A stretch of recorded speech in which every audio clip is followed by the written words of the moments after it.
لا حول ولا قوة إلا بالله العلي العظيم.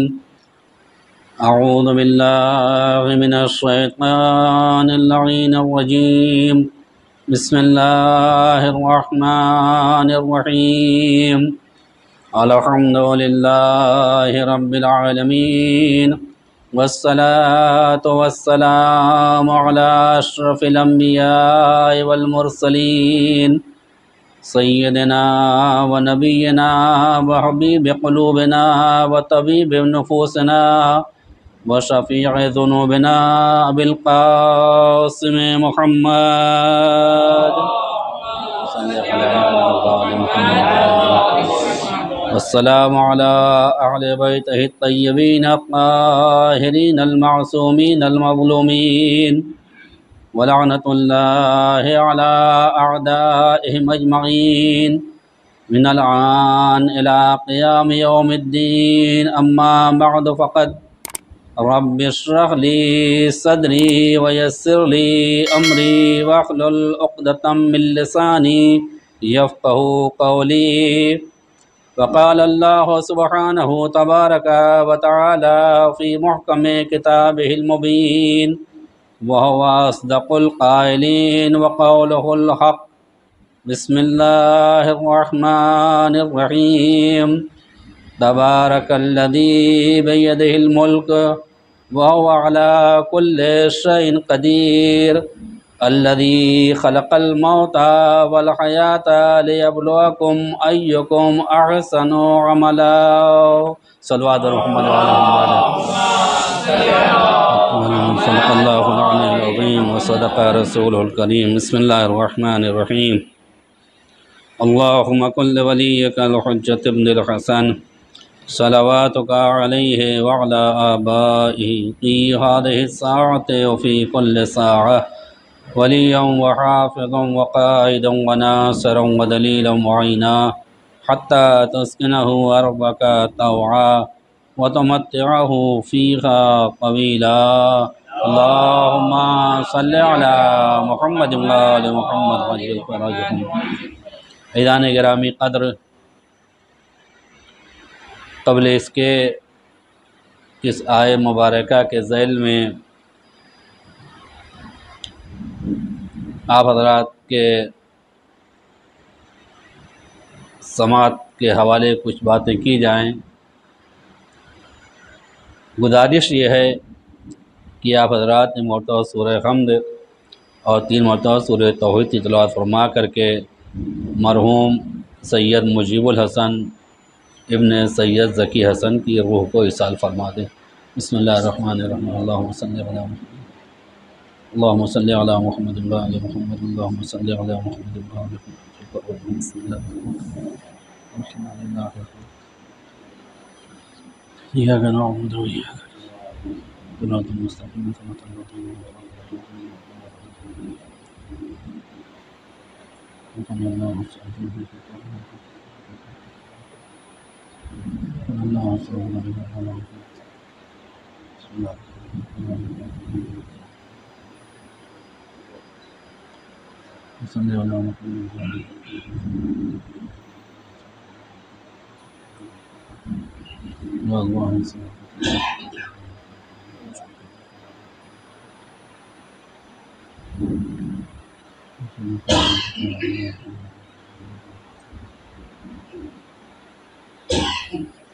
صلوات و محمد و آل محمد.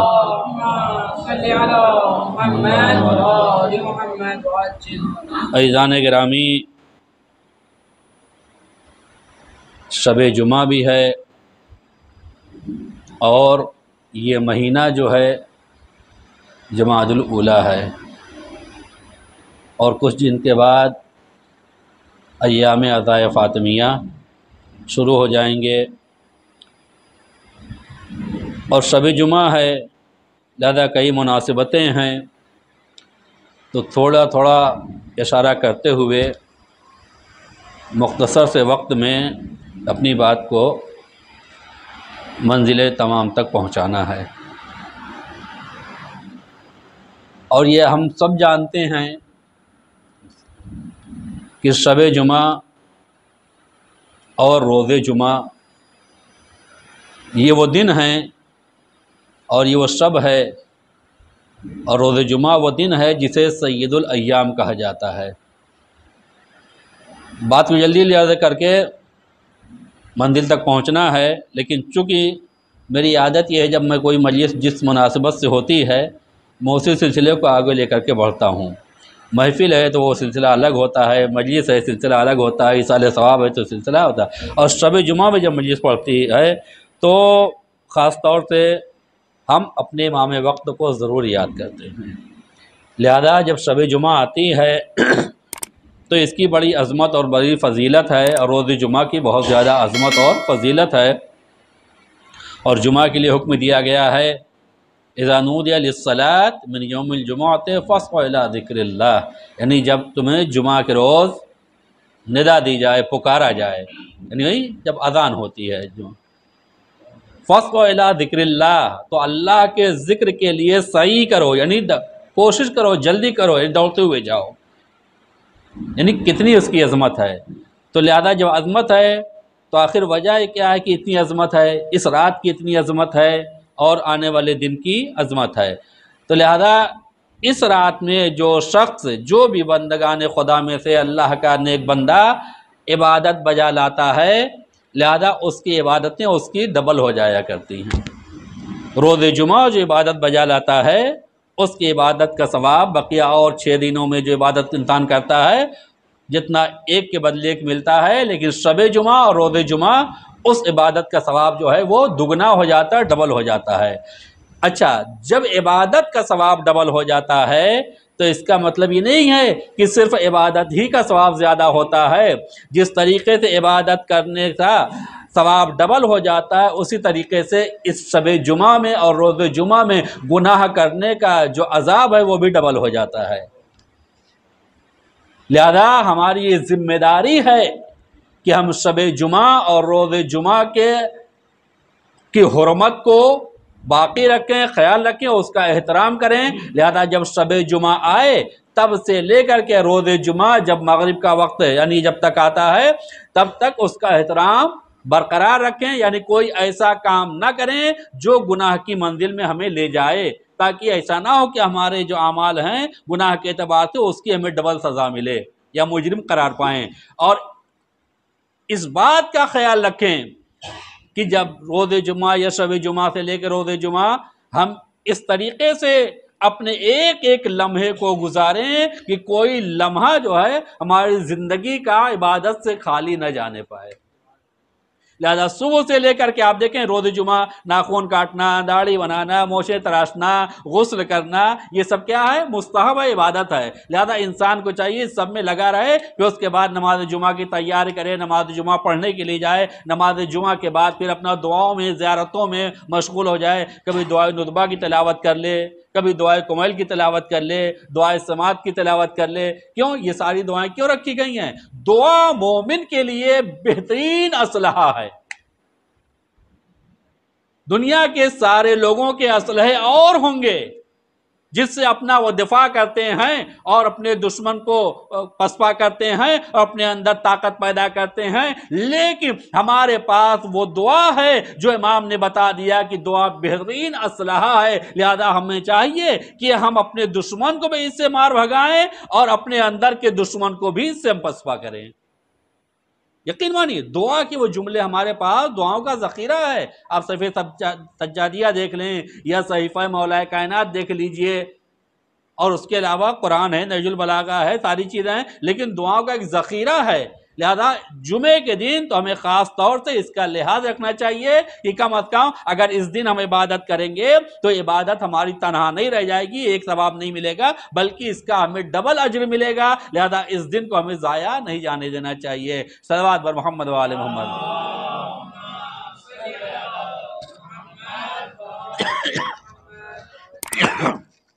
تو جلدی یاد کر دوں تو شب جمعہ ہے، لہذا آج ہمارے اعمال جو ہیں یہ کہاں جاتے ہیں؟ امام وقت کی بارگاہ میں جاتے ہیں۔ ملائکہ سید الملائکہ ہمارے اعمال کو لے کر کے جو ہفتے بھر ہم نے کیا ہے وہ سارا